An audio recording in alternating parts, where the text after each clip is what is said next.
At the UN Geneva on March 20th, one day before World Down Syndrome Day, ADF International with the Jérôme Lejeune Foundation, DownPride and the Order of Malta invited to this conference with a question as their theme: a Down syndrome-free world.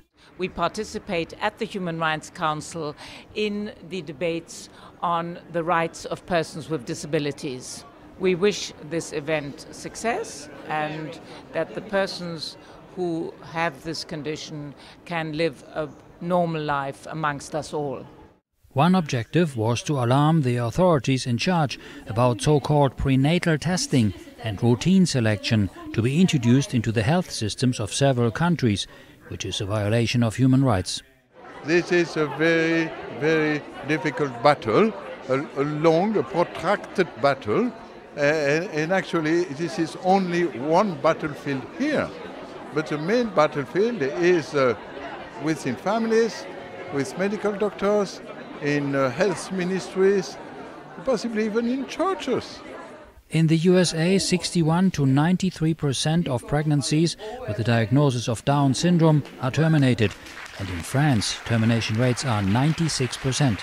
In addition, prominent public figures trying to rationalize the killing of the unborn.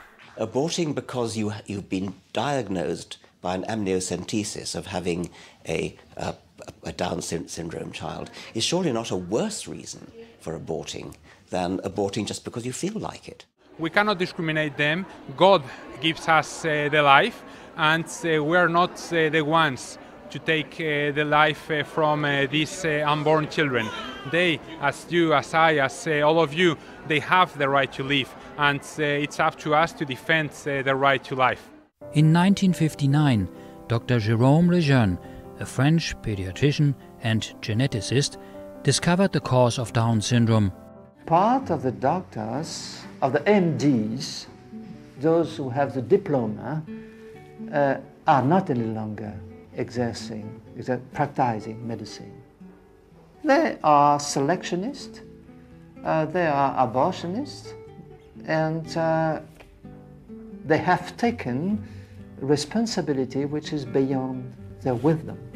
For many years one believed that a child with trisomy did inherit this from his parents, a genetic defect, but this is not true.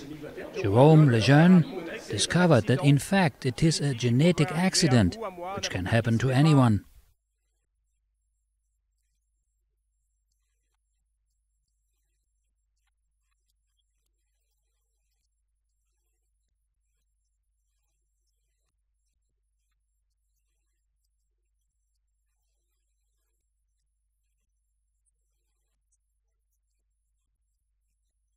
I was told she would walk at 5 or 6, she walked at 13 months. I was told that she would never be toilet trained. Well, she was toilet trained at 2.5. I was told she would never learn to read and write. She learned to read and write at 2.5 and was reading ahead of normal children in her class. I've been really touched. It was amazing to hear all these people speak against this new test that's coming out into public healthcare across Europe. Just to hear all these testimonies of people with Down syndrome, to hear from them about that they like their life, that they love their life, and I just find that really touching. Advertising and Hollywood movies create stereotypes of perfection that discriminate against anyone who looks different. However, models with Down syndrome like Madeleine Stewart are leading the way against clichés and try to change people's negative Down syndrome mindset into a humanly up syndrome spirit. The world does not become better because only apparently perfect, not to mention fake, people live there, says Pope Francis, but when human solidarity, mutual acceptance and respect increase. Don't worry and go with the flow, go with the personality of your child. Don't think that just because he's got Down syndrome, he won't be able to do this or that. They also have their own likes and dislikes, just like children who only have 46 chromosomes. So if you happen to meet us, treat us just like everyone else. Because at the end of the day, we're just like you. Living life with Down syndrome is simply living.